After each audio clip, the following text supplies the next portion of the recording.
In this video, I'm going to show you how to make these easy coiled cord buttons. Say that quickly 3 times.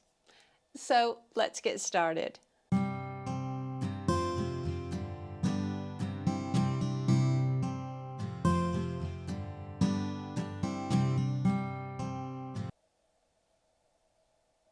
To make this button, I'm going to be using a gimp thread, I'm going to be using a button mold, and I'm going to be using perlé cotton in a size 8.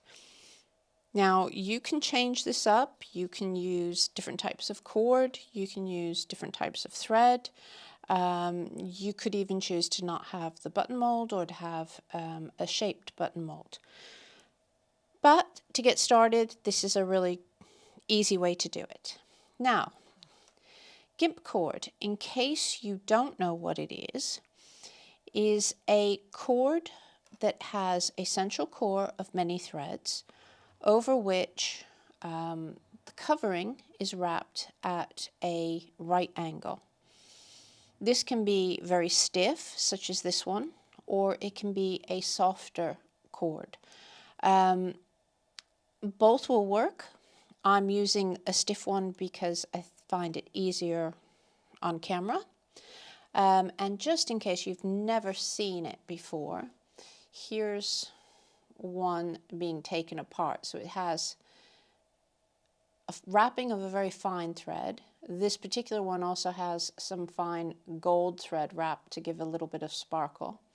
And then a number of core threads which are spun, and that's what helps to cover it. It's actually a very, very skilled process to make, but you can make it on your own by stretching threads and then wrapping them by hand. You could use braids with this as well. You could use ordinary twisted cords.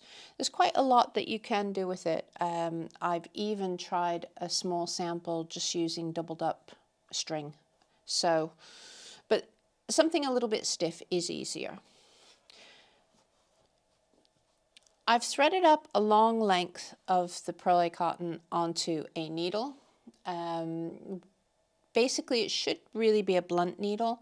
A tapestry needle's fine. I'm actually using a hook needle because it's that bit longer than a tapestry needle, and when my thumbs ache, a longer needle comes in very handy for me. So to start the button, I'm going to leave a little bit of a length so that I can hold it a little bit more easily. And I'm going to loop the gimp around and put 2 pieces quite close together. I'm going to bring the thread up. As I say, it's quite a long length, so be patient. And I'm going to leave a length hanging. And then I'm going to work blanket stitches to catch these 2 together. And I want the ridge of the blanket stitch to be along the top end of this coil.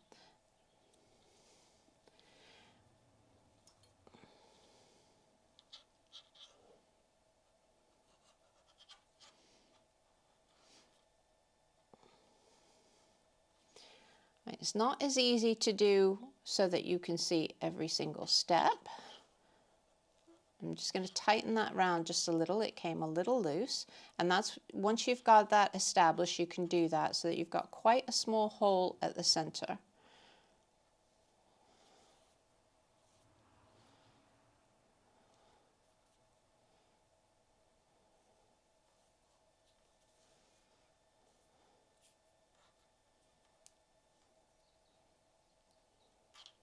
Little bit of a kink.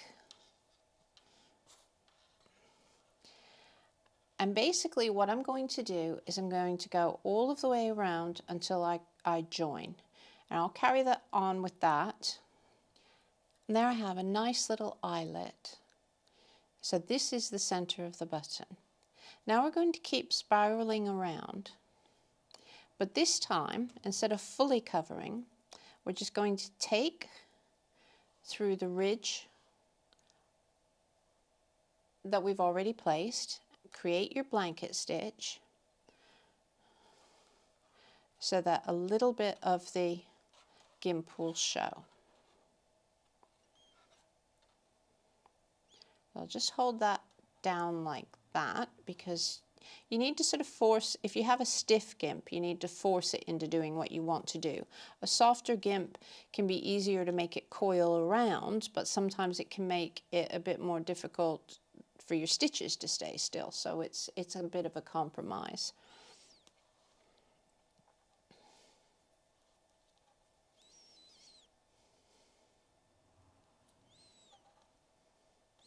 I mean, you can take this up full scale and make baskets and everything out of this using this technique. I'm not even sure what it's called. It's just coiling in my head.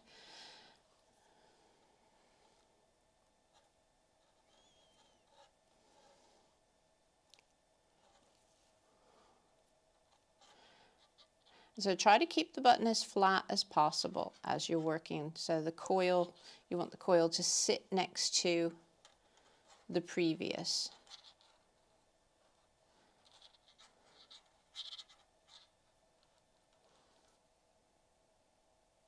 And it does get easier the larger the button becomes, I promise.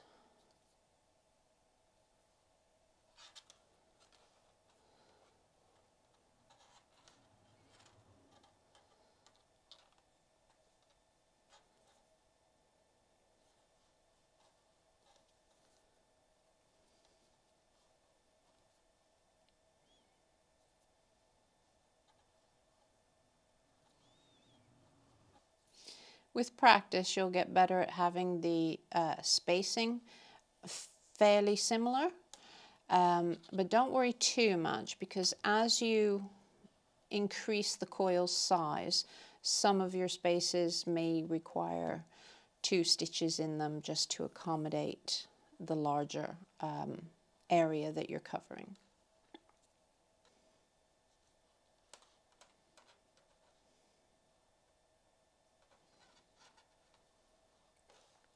Now you can, when this starts to irritate you, this central piece, you can actually trim that.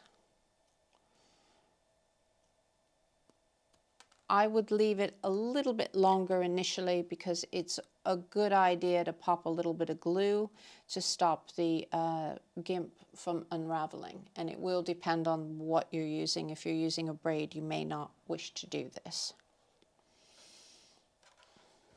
You may just wish to have it sort of tucked at the back. But eventually it's easier to hold if you've not got so much bulk back there. And then you can just carry on.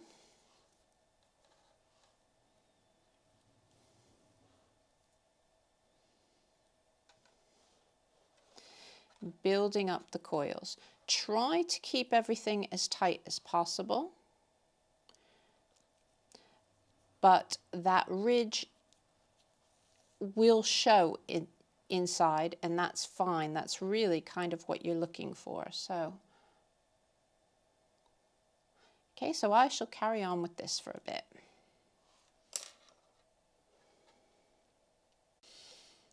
So I've carried on working the coil.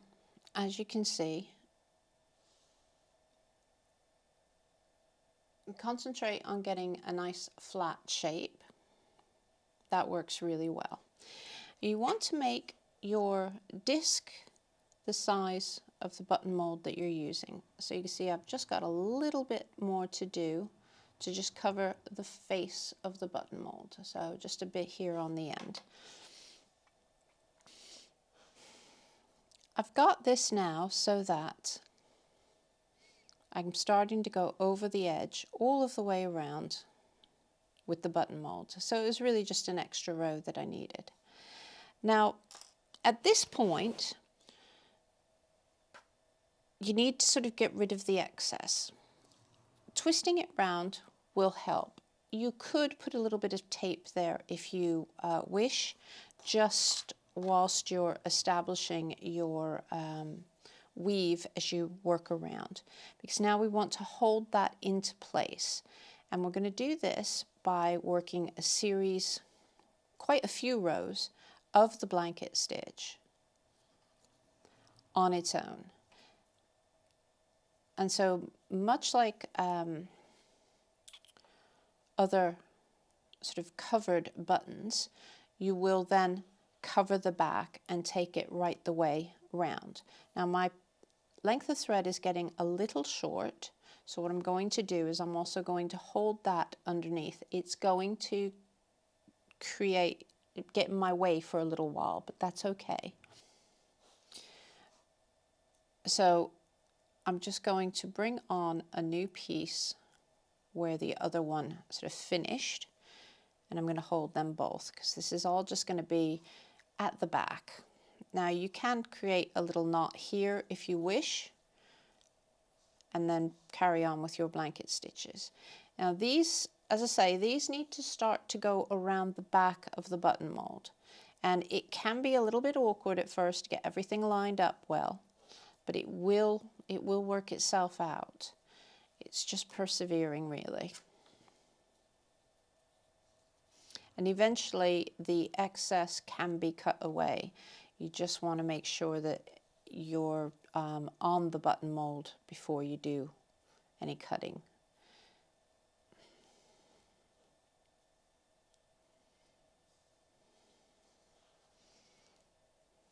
So I'm going to turn it around so that you can see more of what I'm doing this way.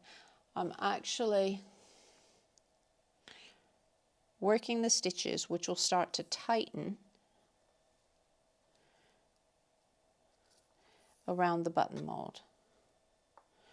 You could use, for your button mold, you could use a padded fabric button mold. You could use a regular plastic button and just cover it using this technique. Really, just about anything that's disc shaped. Or as I said before, you can add a little bit of dimension as well.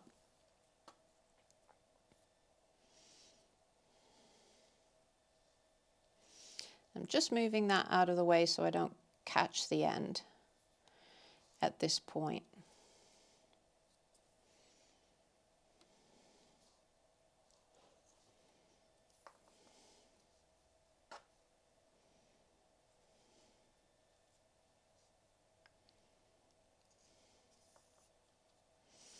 Would also look really nice if you're using a nice smooth gimp and you work your stitches with a metallic thread. But if you do that, do take care. You'll probably need to use shorter lengths because metallic thread can wear quite easily when you're working the blanket stitch grappe finish, because that's now what we're going into, is going to be a grappe covering for the back.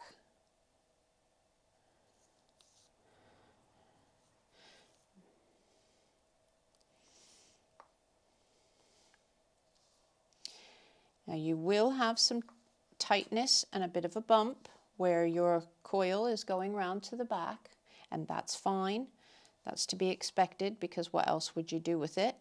You can, if you wish, still catch some of it underneath to hold it. I prefer to wait a couple of rows before I catch that, just to make sure that it stays off the edge, if that makes sense. And so at this point you do have to have turned it and working from the back because you want these to get tighter and close up around the button. So I can trim these now because I've got them more or less covered. I'll keep the gimp longer for the time being.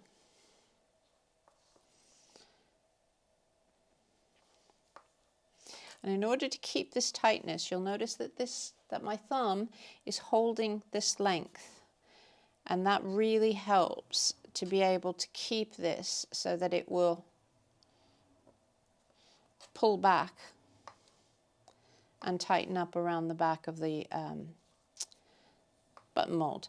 Now, what I just did there was I noticed that it was slightly off center. So just make sure before you sort of finally tighten that you've got your center there, which is why having a central hole in your button mold does help a little bit,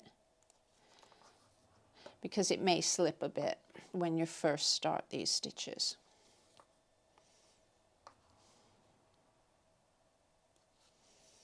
And just like anything with blanket stitches, when you're starting to get this kind of kinking, you can hold it up,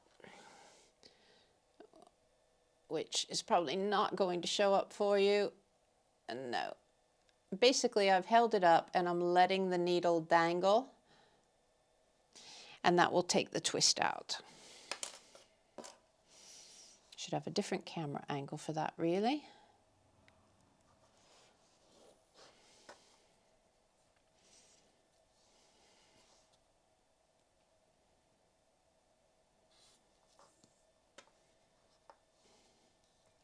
Let's try a decrease. The first decrease, I'll miss that one and go to here. And when it's tight, you won't even really notice. And it just stops your stitches from getting too small. I'll do another one there.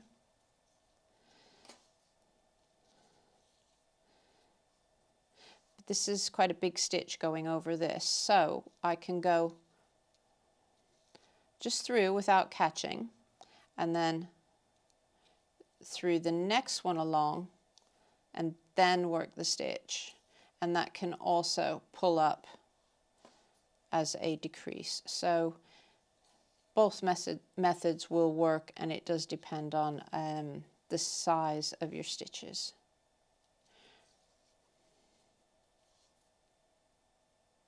This is, after all, the back of the button. So you don't have to worry too much. It's not like you're working nice decreases on the front where you want everything to be super, super even wherever possible. Weave through the last of them. So just back and forth.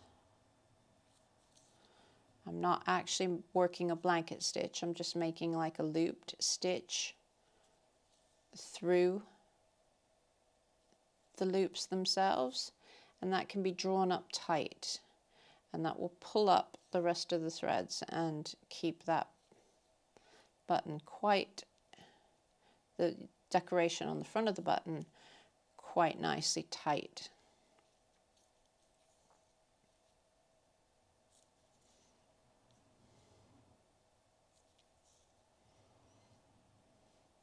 And then you can just work a knot.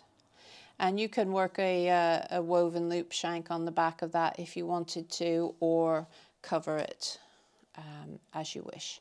So I'll just trim that off. So we'll just manipulate the front a little bit, and there you have one coiled disc button mold.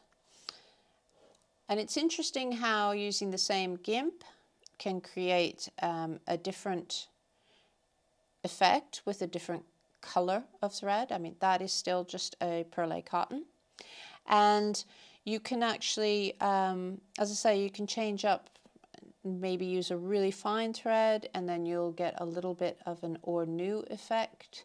It's really nice. It's a nice way of working some interesting buttons or decorative features. Thanks very much for watching.